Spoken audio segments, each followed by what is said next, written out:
and we do have one more adult behind the camera. Well, good evening. My name is Geist, and thank you so much for coming out tonight to hear my speech. And today I'm going to talk about a social problem that's very devastating.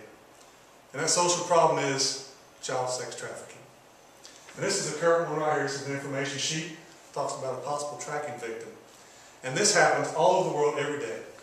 And I'm also going to inform you how the church and Christians, after they hear this information, can help to abolish this heinous crime.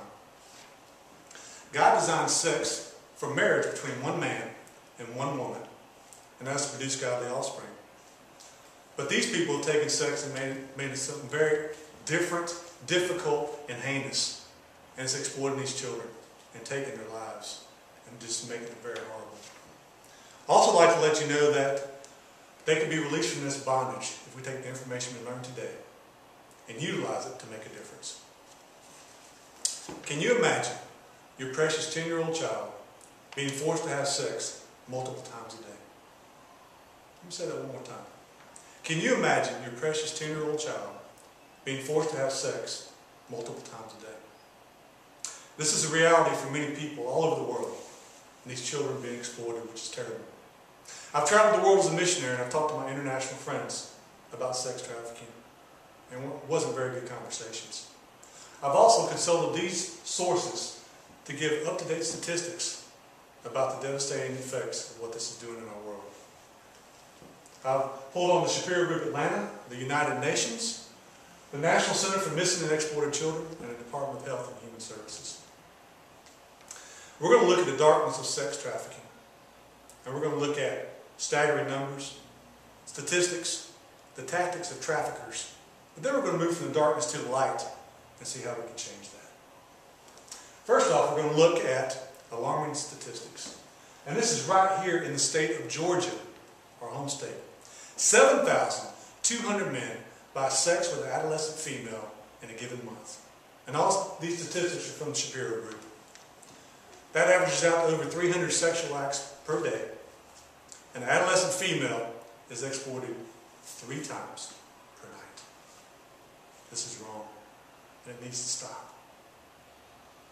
But we looked at locally what's happening in our state. Let's look what happens worldwide.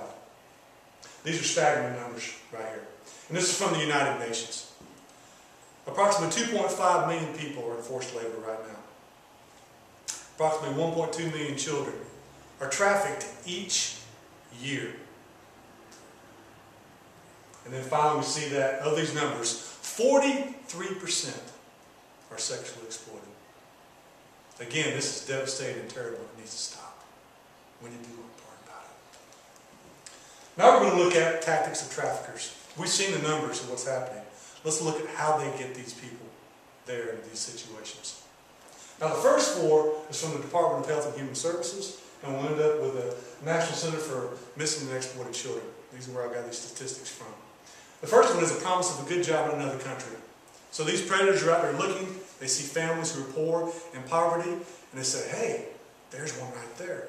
Hey, you know what? I'm going to give you a good job in another country. I'm going to pay you a salary. You can send the money back to your family and take care of them. Well, of course, they're going to say yes. So they say yes and they go with this person. They never see that job. They're forced into the sex trade. They'll probably never see their family again. The next one is a false marriage proposal that turns into bondage. Someone comes up and says, hey, you're a beautiful woman. Why don't we get married and get to know each other? She says yes, and it's too late. There's no marriage. She's taken into the sex trade and probably never seen again. And the next one, even though the first 2 are devastating, the next one is even more so. They're sold by parents, husbands, or boyfriends. The very people that they love and trust sell them for money. Their love and their idea of trust is totally shattered, probably for life. It'll be very hard to reach these people and to pull them out of that. Then we see they're kidnapped. They're out there, the predators are lurking around, they see these people, they snatch them up and take them away, and they're in the sex trade. Just the other day I was looking at Fox News. A 10-year-old girl, I believe in Tennessee, was walking to school. She never made it. They believe she's probably in the sex trade now. A 10-year-old girl.